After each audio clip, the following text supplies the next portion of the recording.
Bonsoir à tous, Olivier Maguin, bonsoir. Bonsoir. Alors ça fait longtemps que le FDF ne se présentait plus seul aux élections. C'est quitte ou double pour votre parti ce scrutin? Content d'avoir retrouvé notre pleine autonomie pour que les Bruxellois, et aussi les Wallons, redécouvrent toute la force, toute l'originalité, toute la signification de notre message. Et je crois que finalement, beaucoup de Bruxellois se disent « Ah, enfin on retrouve le parti tel qu'on l'aimait et tel qu'on veut qu'il soit ». C'est-à-dire un parti qui a vraiment un engagement sincère pour Bruxelles. On a été le premier parti à vouloir que cette région soit pleinement une région à part entière. On est aujourd'hui le parti qui veut aussi qu'enfin les Bruxellois se réapproprient les richesses produites, les emplois créés à Bruxelles. Mais c'est un sacré pari pour vous. C'est un sacré pari pour vous parce que vous êtes président, vous incarnez le parti. Et donc par rapport à cela, un score de moins de 10%, ce serait une très mauvaise nouvelle pour vous? Ce serait en effet pas un score qui nous satisferait. Mais nous sommes dans une autre logique et je suis plutôt convaincu qu'on sera bien nettement au-dessus de ce seuil. On sera, c'est notre espoir, c'est l'appel que je fais aux Bruxellois. Si on ne veut pas avoir l'alliance PS-MR combinée d'avance, il faut que nous soyons le troisième parti et même bien placé dans le top 3. Alors quand vous entendez Laurette Onkelinck, c'est Paul Magnette dire l'Olivier, si c'est possible, sans les libéraux, ça vous inspire quoi? Est-ce que ça vous fait peur? Vous savez, ils peuvent tous annoncer leurs alliances préférées. Je vois même que Vincent de Waal se dit, parce qu'il est tellement impatient d'être au pouvoir, qu'il est prêt à être le ministre de Rudy Verwoerd. Bon, et Didier Gauzoin pourrait être le ministre de Rudy Verwoerd. Et Didier Gauzoin, il a vocation à être ministre-président. Parce que c'est un homme d'expérience, c'est un homme crédible, c'est un homme sérieux dans son travail, c'est un homme qui dit vrai sur un certain nombre d'enjeux à Bruxelles, notamment celui qui a été le premier à dire l'enjeu de la qualification et de la formation des jeunes, ça c'est le vrai défi social de Bruxelles. Il a été le tout premier à le dire. Donc voilà, on a une authenticité qui peut nous permettre d'assumer des responsabilités au plus haut niveau. Alors Rudy Verwoerd a dit dans une interview récemment, on ne va pas exclure le FDF s'il fait un bon score, il laisse la porte ouverte là. On dit que vous êtes prêt à pas mal de concessions pour entrer dans un gouvernement. J'entends que tous les partis viennent nous consulter. Ah, maintenant, c'est vrai. Je vois beaucoup de gens tourner autour de nous. Très courtisés. Très courtisés, pourquoi? Parce qu'on a le langage de la sincérité. On dit que les temps ne seront pas aisés après les élections du 25 mai. Il y a beaucoup d'inconnus, beaucoup d'incertitudes. Il y a d'abord l'inconnu que fait peser le succès éventuel de la NVA au nord du pays, sur l'avenir même du pays, et la menace que ça représente pour Bruxelles très directement. Et puis, il y a des défis socio-économiques qui n'ont pas été relevés depuis un certain nombre d'années dans cette région. Le taux de chômage, le faible taux de qualification démontrent que les défis socio-économiques n'ont pas été relevés dans cette région. Eh bien, le discours de la sincérité, de la vérité, et de dire qu'il y aura des efforts encore à faire, mais avec un souci de justice et d'égale répartition des efforts, ça c'est un discours qui fait notre spécificité et qui fait notre crédibilité auprès de partenaires potentiels. Un mot sur l'actualité. Vous avez peut-être lu La Libre Belgique qui annonçait que Véronique Capras pourrait être nommée bourgmestre. Est-ce que ce n'est pas un signe, bourgmestre de Kraïnem, ce n'est pas un signe ça, de pacification communautaire, cet avis de l'auditeur du Conseil d'État? C'est à Véronique Capras qu'on le doit. C'est Véronique Capras qui a été devant la justice, avant même la procédure nouvelle devant le Conseil d'État, et qui a obtenu quoi? La condamnation du gouvernement flamand pour son refus de nommer les bourgmestres en périphérie. Mais ce n'est pas un signe d'apaisement, vous le prenez comme ça? Donc, non, c'est un signe de ce que la ténacité a fait respecter le suffrage universel et la démocratie, c'est Véronique Capras qui l'a porté bien avant tous les autres. Elle a obtenu une condamnation en justice, et maintenant le Conseil d'État ne peut que suivre. Parce qu'on n'imagine pas la guerre des juges, on n'imagine pas que le Conseil d'État vienne contredire l'excellente décision de justice que Véronique Capras a obtenue devant le tribunal de première instance de Bruxelles. Et donc apaisement communautaire, je disais, ce n'est pas un signe d'un apaisement communautaire? L'apaisement communautaire, c'est le jour où il n'y aura plus les circulaires du gouvernement flamand qui empoisonnent la vie des citoyens en périphérie. C'est le jour où il n'y aura pas un plan de survol de Bruxelles qui a été conçu pour favoriser la Flandre au détriment de Bruxelles. Merci aux Bruxellois du gouvernement fédéral. Il n'y a jamais eu autant de vice-premiers ministres bruxellois au gouvernement fédéral. Didier Reynders, Laurette Onkelinck, Joël Milquet. Ils dormaient tous. Pendant que Wathelet faisait ses erreurs, mal conseillés et pas assez attentifs, les autres dormaient ou avaient des arrière-pensées partisanes. Quel désastre pour les Bruxellois. Alors justement, par rapport à ça, vous avez vu les déclarations de Chris Peeters qui dit qu'il n'est pas question de délocaliser le cargo et le low cost, que les emplois à Bruxelles National, c'est 20 000 emplois directs, 24 000 indirects, aussi des emplois pour les Bruxellois. Cette délocalisation, selon vous, est-ce qu'on doit s'arc-bouter sur la volonté de délocaliser ou on n'y arrivera pas? Et quelle solution finalement pour sortir du bourbier du survol? Il n'y a aucun aéroport en Europe si proche d'une ville qui développe ses activités de manière inconsidérée et de manière anarchique à des heures indues. Seul le gouvernement de M. Peters conçoit un tel développement pour un aéroport. En attendant, c'est un territoire flamand, le permis d'environnement est octroyé par... Merci de le souligner. Oui, mais qu'est-ce qu'on fait alors? Pourquoi Qu'est-ce qu'on fait une fois que le constat est posé? Qu'est-ce qu'on fait, Olivier Minguen? J'entends Mme Milquet dire il faut refédéraliser l'aéroport de Bruxelles National. Mais que ne l'a-t-elle fait dans la discussion institutionnelle? C'est extraordinaire de voir toutes les occasions ratées de ces négociations institutionnelles. On nous a dit que c'était à l'avantage de Bruxelles, on en voit les conséquences, ce n'est pas à l'avantage de Bruxelles. Alors le FDF à la barre, qu'est-ce qu'on fait pour sortir du bourbier? On impose la nuit européenne. On impose la limitation du nombre de mouvements à l'aéroport de Bruxelles National. On impose une autre conception de développement et de limitation de l'activité de cet aéroport. Et donc on va au clash avec les Flamands. Attendez, si c'est toujours le seul point de vue flamand qui doit l'emporter, comme à chaque réforme de l'État, alors c'est vrai qu'on a un problème dans ce pays. Mais il est peut-être temps que les francophones, au lieu de se désunir comme ils l'ont fait sur Bruxelles à Vilvoorde, ceci c'est l'étape suivante. Si on se désunit sur l'avenir de cet aéroport et sur les nuisances, parce que les nuisances, c'est pour Bruxelles, et l'essentiel des avantages économiques et des emplois, c'est pour la Flandre. C'est pas ça une relation équilibrée. Donc il faut parfois avoir, nous aussi, la capacité de pouvoir tenir un rapport de force. C'est extraordinaire de voir que le seul argument, c'est de dire que les francophones cèdent, parce que sinon les Flamands vont faire le clash. Donc on ne met pas du tout dans son vin et on continue comme ça, et alors on peut s'engager dans des négociations sans fin qui n'aboutissent à rien finalement. On peut trouver des équilibres quand les autres acceptent de prendre en compte votre point de vue. Moi, je peux prendre en compte le point de vue de la Flandre. Moi, je pouvais prendre en compte le point de vue de la scission de Bergevie si on avait eu la juste contrepartie de l'élargissement de Bruxelles. Mais à un moment donné, il faut que les deux plateaux de la balance soient au même niveau. On a le sentiment que c'est toujours deux poids, deux mesures, c'est toujours le même déséquilibre. Mais à un moment donné, il faut se faire respecter. Alors vous demandez aussi dans votre programme l'application drastique de l'arrêté Brouille, l'arrêté Gozouin, qui n'est pas appliqué pour l'instant, en tout cas les amendes ne sont pas perçues. Ça veut dire que le FDF en fait un casus belli pour entrer dans un gouvernement, ça ? Mais il est hors de question de renoncer à l'arrêté Gozouin. Il a été validé par toutes les juridictions de ce pays et même au niveau européen. Toutes les juridictions ont dit c'est un arrêté totalement légal. C'est un arrêté qui respecte les directives européennes en matière de lutte contre les nuisances. Le problème, c'est les amendes qui ne sont pas perçues pour l'instant. Parce qu'il n'y a pas de volonté politique dans l'actuelle majorité régionale. Mais s'il y avait cette volonté politique, on en limiterait les nuisances. On mettrait fin à un certain nombre d'avions particulièrement bruyants. C'est un arrêté qui est légal, qui est valide, qui se fait dans d'autres pays européens. Donc vous n'entrez pas dans un gouvernement bruxellois sans avoir une certitude. Si on renonce à l'arrêté Gozouin. Non. Et si on ne l'applique pas. Certainement pas. Donc les amendes doivent être perçues. Mais bien entendu. Mais attendez, ce qui est possible dans d'autres États en Europe, ce qui fait que d'autres aéroports à proximité des villes voient leurs activités limitées, contrôlées par une autorité indépendante, c'est impossible en Belgique, alors qu'on ne fait que demander l'application du droit européen. Quand donc dans ce pays réglera-t-on les problèmes en s'inspirant des bons exemples européens? Si on faisait ça dans beaucoup de dossiers, on aurait la paix communautaire et la bonne entente dans beaucoup de dossiers. Allez, on va donner maintenant la parole aux jeunes. Ils ont participé à notre émission Fort de Café et lors d'un enregistrement, on leur a demandé quelle était l'image qu'ils avaient du FDF. Alors écoutez, ils ne sont pas vraiment tendres. Moi, je vais être très vache, mais parce que je sais que le FDF a un peu la risée normalement des choses. Moi, je trouve que c'est un parti extrêmement ringard. Je trouve que c'est un parti... bon, là, je pense qu'il se calme un peu, mais au moment où il y avait les conflits communautaires, c'était un parti qui renchérissait au niveau francophone en disant « Ah, mon Dieu, non, les Flamands arrivent et tout ça », alors que déjà que les choses étaient compliquées. Je me rappelle de ça, aux dernières élections et tout ça. Ça j'oublierai jamais. À ce niveau-là, c'est un parti complètement inutile dans le débat politique. Enfin, pour moi, ils sont mal en point et ça va pas bien finir pour eux. Et ici, on a un parti qui se réclame d'une identité linguistique, enfin avec francophone. Si on veut, dans le cadre d'une Belgique unie, je ne vois pas pourquoi se réclamer justement d'un truc linguistique. Et quel est le programme derrière tout ça, aussi par rapport aux francophones? Je veux dire, si c'est juste pour agir sur les communes de la périphérie, c'est un peu limité comme...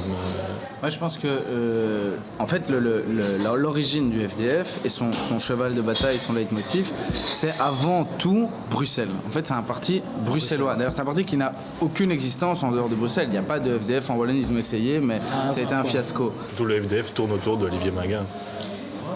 ne sais pas si vous pouvez citer de nombreux... Didier Gauzoin, oui. Claire Failly, bourgmestre de Woluwe, bourgmestre de Scarbeck, historiquement bourgmestre de Boisfort, avant c'était Peifa. À Bruxelles, regarde bien, sur 19 communes, il y en a quand même bien 4-5, et les plus grosses qui sont FDF. Hein. C'est un parti qui est très puissant à Bruxelles. Parce que c'est un parti, on va dire, limite bruxellois, quoi. Oui, tout à fait.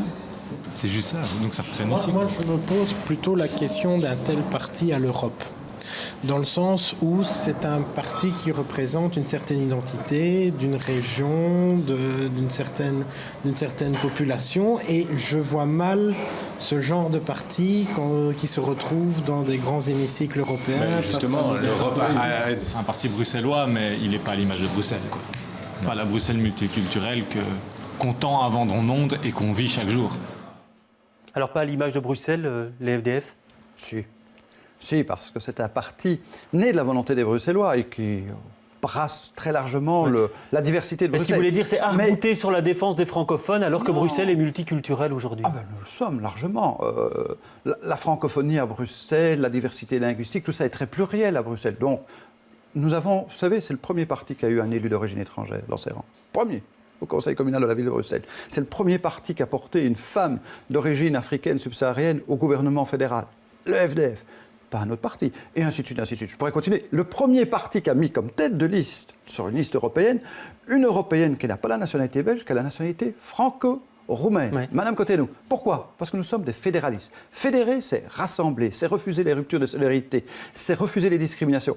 Nous ne sommes pas des francophones arc-boutés sur une conception passiste, nous sommes contre les nationalistes. Pourtant, vous avez nous entendu, sommes des ça fédéralistes comme européens. Ça, la vie des jeunes commençait comme ça, parti ringard, complètement ringard. Vous réagissez comment à ça ? Parce que c'est ce qu'on tente de mettre comme étiquette sur nous. Et je sais très bien qu'on a dans notre gestion prouvé le dynamisme, le modernisme, l'ouverture.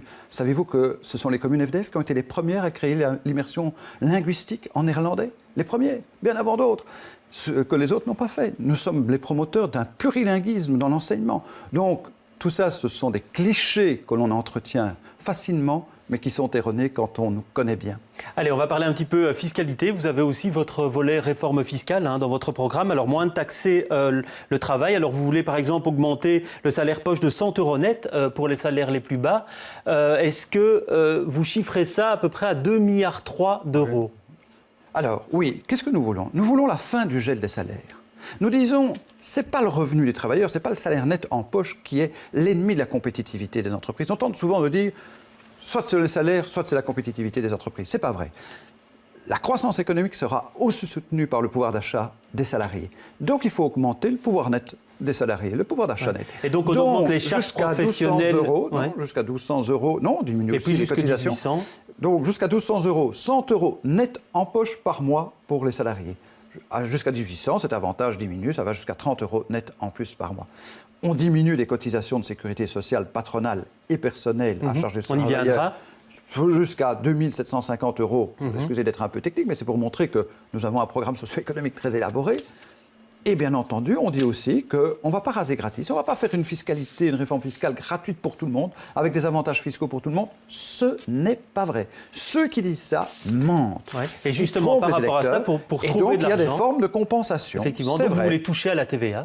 Nous voulons notamment ramener à un taux unique la TVA. Il y a pour l'instant 3 taux, il y a 6, 12 et 21%. Vous voulez un taux entre 12 et 15%. Oui. Ça va coûter combien ? Ça va rapporter combien d'argent, ça ? Et est-ce que ça ne va pas, finalement, puisque la TVA à 6%, c'est pour les produits de première nécessité, est-ce que ça ne va pas grever le pouvoir d'achat des moins nantis ? Alors, ce qui est inégal, c'est de dire qu'il y a des taux exorbitants sur la construction d'un immeuble neuf, et notamment de sa résidence, de son logement, on paie 21%. C'est un empêchement pour beaucoup de jeunes couples d'acheter un logement et de se faire construire un logement. Alors c'est vrai que ça a une conséquence pour des revenus plus faibles, pour certains types de produits. Mais on compense, produits de première nécessité. On compense. Il faut savoir ce que parfois on entend comme produits de première nécessité. Il y a des produits qui ne sont pas toujours de première nécessité à 6%. On compense en disant il vaut mieux que tout le monde paie un taux unique. Ça assure une meilleure recette de la TVA, mais ça permet de redistribuer de manière plus juste, par exemple, en augmentant les très petites retraites. La précarité dans une ville comme Bruxelles, c'est aussi des personnes âgées qui ont des très très faibles revenus pour vivre, qui généralement n'osent pas les demander des aides complémentaires, mais pour revaloriser les petites retraites, les porter toutes à une moyenne de 1 200 € net par mois, vous pouvez alors, grâce aux recettes de la TVA, compenser et augmenter ces très petites retraites. C'est une question de justice. Donc il vaut mieux réévaluer les allocations de remplacement, les revenus de remplacement, grâce à des recettes nouvelles de TVA, on sait que le bâti est ancien. Permettre à des gens qui ont des très hauts revenus de ne payer que 6%. On sait que le bâti est ancien à Bruxelles, que quand on fait des travaux, on a un taux réduit à 6%, que si on augmente ce taux de TVA-là, ça va coûter de l'argent aux particuliers et que l'investissement en matière de rénovation énergétique, on va dire, ça risque de diminuer. On peut considérer que sur certains types de travaux, on garde un taux encore abaissé, mais il n'y a aucune raison que sur certains produits, on ait 21%, qui sont parfois des produits aussi de première nécessité, certains produits technologiques, ainsi de suite, qui sont quand même des produits de première nécessité, et surtout que ceux qui ont des revenus très élevés bénéficient de taux très réduits par rapport à des gens qui ont des faibles revenus. Et vous n'avez pas peur que ça augmente le travail au noir, parce que finalement, ce taux à 6% est avantageux pour ceux qui font des rénovations. Démontrent qu'un taux unique de TVA, ou en tout cas principalement unique sur un certain nombre de services, favorise d'abord une bonne recette pour l'État, mais aussi une bonne capacité de redistribution et une économie plus saine. C'est la grande variation des taux qui permet de tricher. Alors vous voulez aussi diminuer donc, les cotisations patronales sur le travail, et puis vous dites stop aux réductions de cotisations patronales ciblées, on va tout concentrer sur le coût du travail, sur les bas salaires. Oui. Alors ça veut dire que quoi? Donc les programmes de résorption de chômage pour les plus de 50 ans, pour les plus jeunes, tout ça on oublie en fait. Oui, on uniformise. Pourquoi? Parce que la multiplicité des régimes dérogatoires fait que plus personne n'en bénéficie ou n'en bénéficie correctement. Pour un indépendant, pour un commerçant, pour une petite entreprise familiale, se retrouver dans le maquis des différentes réglementations qui permettent de bénéficier de tantôt 30 € de gains ici, parfois moins là. En même temps, ça permet de remettre des chômeurs âgés au travail, ça permet de mettre des jeunes au travail. Si vous avez un abaissement sur les plus faibles revenus, et on a dit jusqu'à 2 750 € bruts par mois, c'est déjà un revenu correct, et qu'on diminue les cotisations de sécurité sociale de 50% sur cette catégorie-là de revenus, vous avez un effet multiplicateur de création de l'emploi. C'est le Bureau de l'emploi qui le dit. Et ça veut vous dire avez une très forte progression de l'emploi, toute catégorie d'âge. Mais les personnes âgées qualifiées, elles resteront sur le carreau alors, parce qu'il n'y a plus d'aide ciblée pour les personnes plus âgées qualifiées qui ne rentreront pas dans les tranches de revenus. Vous croyez que pour le moment, c'est ces mécanismes-là qui les font bénéficier très très faiblement, très très faiblement. Ce qu'il faut, au contraire, ce sont d'autres mesures d'accompagnement pour les personnes plus âgées. Ce sont des mesures d'accompagnement d'abord de travail à temps partiel, pour un certain nombre d'entre elles, qui en sont demanderesses, et qui leur permettrait de garder un emploi dans la vie sociale active. Et d'autre part, il faut aussi peut-être leur permettre à celles-là, quand elles sont malheureusement privées de leur vie professionnelle dans les relations employeur-employé, passer sur un régime indépendant très favorable. Il y a une grande expertise chez les seniors et souvent ils voudraient créer leur emploi, leur activité. Cela, on leur dit, exonération totale des cotisations de sécurité sociale, en tout cas pour la première année où ils créent leur propre emploi, et encore des avantages pour les années suivantes. Ça, c'est une bonne manière de permettre à des seniors qui ont une expérience de poursuivre une activité professionnelle. Allez, on va passer maintenant à la question d'un jeune. C'est Nelson qui a une question à vous poser, Olivier Minguin. Vous parlez beaucoup de mobilité dans votre programme. Or, il est évident que le RER favoriserait la mobilité. Seulement, force est de constater que de nombreuses communes dirigées par des bourgmestres FDF, donc de votre parti, se sont opposées fermement à la mise en place du RER. Est-ce que vous ne pensez pas là qu'il y a une contradiction ? Alors, il évoque là Damien Thierry, quand il était au sein du FDF, qui a obtenu en fait l'annulation d'un permis pour l'aménagement du RER. Oui, mais il y a aussi eu des contestations en Watermal-Boisfort. On n'était pas opposé au principe que du contraire. Mais il faut quand même savoir dans quelles conditions on réalise le RER. Oui. Si mais on sait que quand on introduit une action, on plombe le projet pour de nombreuses années. C'était faute de dialogue. Moi, j'ai vécu cela. C'était faute de dialogue de la part de la SNCB et de ces sociétés dépendantes quant à la manière d'accompagner le RER. Ce n'était pas une opposition de principe, c'était tout simplement la demande des riverains de faire en sorte qu'on puisse limiter les nuisances à subir. Oui. C'était un minimum de faire des mesures d'accompagnement. Sur cette ligne Nivelles-Bruxelles, on a pris du retard à cause des recours, entre autres, de Damien Thierry. Quand vous êtes, oui, vous interrogerez Damien Thierry quand il viendra sur votre plateau, mais quand vous n'êtes pas dans la légalité avec un projet, c'est la moindre des choses que de faire respecter la loi par tous. a fortiori quand les riverains doivent subir des nuisances. Est-ce qu'à un certain moment, la défense de l'intérêt général ne doit pas primer par rapport à la défense d'intérêts locaux? Mais ce n'est pas la défense d'intérêts locaux, c'est le respect de la loi.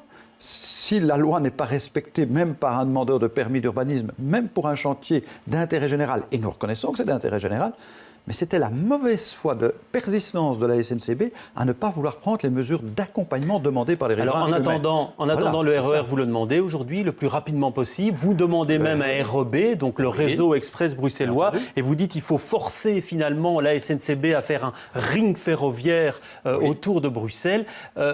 Vous savez bien que la SNCB, par rapport à ça, elle est très très rétive par rapport à l'idée que les trains s'arrêtent dans les 28 gares bruxelloises. Et ça ne date pas d'hier, ça fait une dizaine d'années déjà.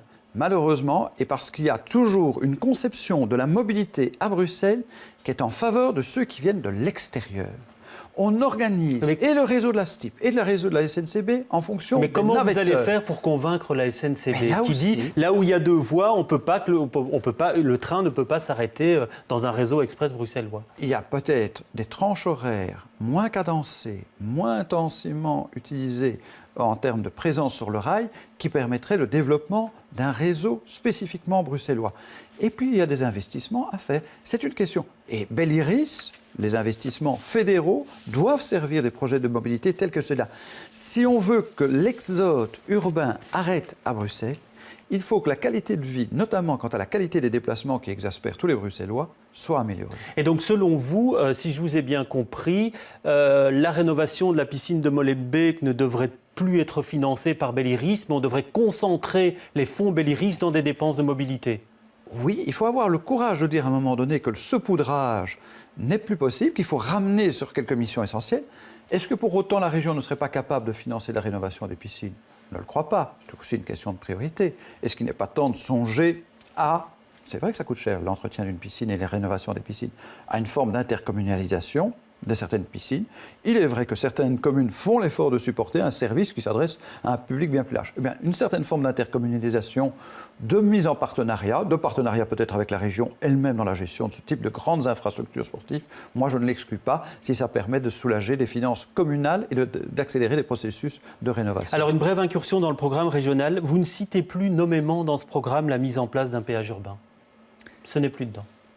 Nous avons pris la mesure de ce que il n'y avait pas de volonté de mettre le péage urbain là où il doit être placé. C'est ce qui vous distingue des autres Le péage urbain reste un objectif qu'il ne faut pas exclure à terme, mais il faut le placer pas dans Bruxelles, il faut le placer à l'extérieur de Bruxelles. Le péage urbain, c'est quoi? Ce serait à la sortie en somme du Rhin. Et pourquoi vous l'avez défendu pendant tout un temps? Mais nous ne l'oublions pas. Nous disons tout simplement qu'aujourd'hui, les modalités pratiques doit faire l'objet d'une concertation avec les deux autres régions. Et pas en pénalisant les Bruxellois. Ce n'est pas les Bruxellois qui doivent payer pour revenir dans leur région, bien entendu. Ce n'est pas parce que c'est imbuvable pour les autres partis et ça réduirait votre possibilité de rentrer dans une majorité? Non, parce que le problème du financement demain du service public, notamment pour la mobilité par les transports publics, qui est une grande priorité à Bruxelles si on veut mettre fin à l'asphyxie par l'automobile de Bruxelles, ce problème de financement justifiera qu'il y ait des mesures d'une fiscalité adaptée. Mais nous ne voulons pas que ce soit les Bruxellois qui soient pénalisés. Certainement pas. Il faut clairement avoir cette volonté au moment où nous pourrons, on verra. Ce sera un très bon test pour la communauté métropolitaine. Ceux qui ont vanté les mérites de la communauté métropolitaine, ce sera le premier défi que nous porterons à la communauté métropolitaine, un péage conçu à l'extérieur de Bruxelles, au service des Bruxellois aussi. Alors par rapport à la mobilité encore et par rapport à la fiscalité sur l'automobile, alors vous dites on va adapter la taxe de circulation et en fait elle sera adaptée en fonction des performances environnementales du véhicule pour les plus pauvres qui n'ont pas les moyens de se payer les véhicules les plus récents. Il peut y avoir des primes, comme il y en a eu à un moment donné, ou des mesures fiscales d'encouragement. Mais à un moment donné, il est assez logique que les véhicules les plus polluants, les plus grands consommateurs de fuel, d'essence, soient ceux qui soient mis à contribution pour assumer une bonne partie de la taxe sur la circulation. Il faut avoir une perception environnementale de cette taxe. Il faut enfin adapter une fiscalité à la réalité de ce qu'on veut protéger. Si on veut mettre fin aux nuisances du CO2 sur Bruxelles, à cette nuisance permanente qui devient vraiment préoccupante. On a les plus mauvais résultats au niveau européen. Si on veut mettre fin à ça, il faut se donner des moyens, notamment par une fiscalité adaptée. Ouais. Il ne faut pas avoir peur de le dire aux gens. C'est fini l'hypocrisie. En même temps, vous dites aussi on va adapter donc, la fiscalité sur les voitures de société pour qu'elles soient moins attrayantes.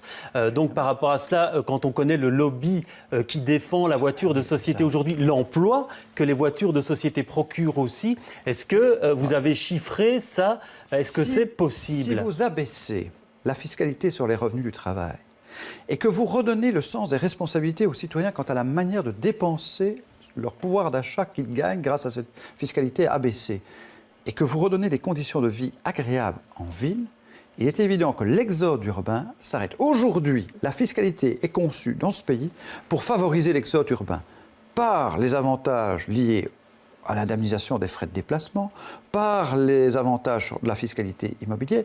Tout est conçu pour que les gens quittent la ville. Tout ce secteur des véhicules de société, c'est aussi aujourd'hui, dans une période où on manque de croissance, ça crée de l'emploi, ça crée de la croissance. Il y a d'autres donc par rapport à cela, est-ce que vous imaginez que c'est possible? Est-ce que vous l'avez chiffré? Il y a d'autres pays européens qui ont fait le choix de développer leurs centres-villes, leurs grandes villes, en privilégiant d'autres modes de transport.